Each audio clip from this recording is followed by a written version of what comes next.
So today I'm in Dalston at this little trendy bookshop, and Riaz Phillips, the Caribbean chef, is going to be doing a talk in a couple minutes time. He's got a new book out called West Winds, because he's of Jamaican descent, and there's going to be some snacks and some drinks of Caribbean kind. Yeah.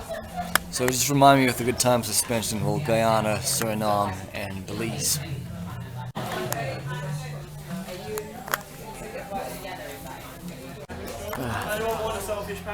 Okay. Yes, fine. Looks like some food.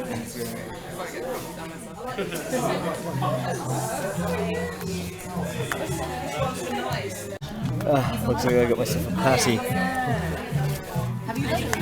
I'm always a meat eater, but I'll have meat today. Oh, divine.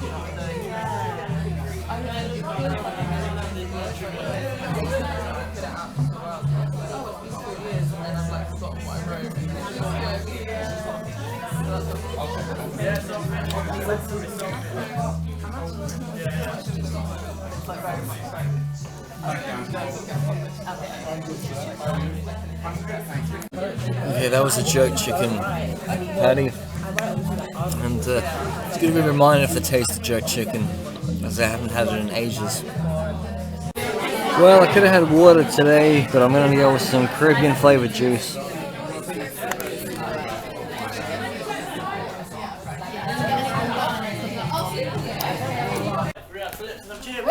Yeah! So we're going to have a talk between Riaz and Yvonne Maxwell here, and then afterwards, of course, the book will be available to buy. Riaz will be signing. We've got more patties, we've got drinks. We've also got a bar downstairs if you want to buy some beers and stuff. So yeah, stick around. Fire exits right there. So don't all go at once. And I'm just going to hand it over to Yvonne. Let's have a round of applause for both. Yeah! So welcome. Thanks for coming along, guys. It's very humid, so I'm roasting up there. I think a lot of you are familiar with Riaz's work. That we have with the food, and how it's one of why I find it so important, food, because it's that real way of keeping those connections alive. You know, I guess there's music and fashion and film, and I think food is that one thing that can do it yourself and can keep that memory alive, that muscle memory alive. And yeah, I think that's definitely what got me started on the journey of thinking about all these different things. There's almost an act of defiance, like on your table you have this very kind of westernized, very English food, but it's an act of defiance to say, well, no matter what, this thing is always going to feature. This is always going to feature on my table. My children will see it. It definitely wasn't always like great though. When you're like 10 and you just want turkey drumsticks, it's like, it's just like, oh, I don't want yam and like green banana. Like, go. Yeah, obviously as you get older, you come to appreciate it more. Yeah. Definitely. So. Okay, there's more patties. Oh, yeah. And there's banana cake and carrot cake. Oh! And there's 2 bottles of rum. And it all has to go. Yes! So yeah. If anyone's got books, I believe sign them.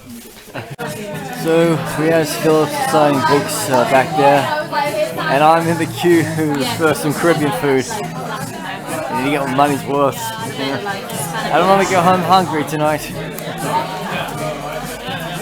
Now, a lot of people might be asking me, oh, why haven't you gone to the Caribbean islands? The thing is, I'd really like to go there, but it just all depends on cost and all. I mean, it's much cheaper for me to go to Africa than it is to go to, well, Barbados or Jamaica. But I mean, it's all to do with like land, because let's just say if I go to Barbados, I'm just scratching a little tiny island off a map. But if I gotta go to a large country like Zimbabwe, Zambia, South Africa, that's a huge chunk of Africa. I mean, I would, if you were to give me a choice about what Caribbean island country I would visit and drop the hat, Definitely would have to be Jamaica because they have a synagogue that is, it's the same type of synagogue they've got in Suriname. It's sandy. It's got a sandy floor because of the Sephardic Jews who came to the New World after they were kicked out of Spain. And also, I mean, Barbados does have a synagogue as well, but not as sandy as the one in Suriname and Jamaica.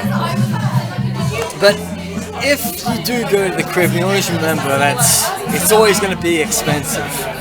I mean, also even some parts of Africa, like Equatorial Guinea and Angola, is also expensive. So, I've just left attending Riaz Phillips' book signing. Fortunately, I didn't buy myself a copy of his book. It's because, of my minimalistic life, I don't really like buying books, unless it's ebooks, because, I like to travel. I mean, I do pay rent in a house when, I'm not living there. But it was just such a blessing to meet Riaz Phillips and ask him about the Maroons of Jamaica. Because I talked to him about this guy from Ghana. He went to Suriname to meet a Maroon community in the jungles. And the interesting thing was both the Surinamese Maroon and the Ghanaian, they could speak the same language.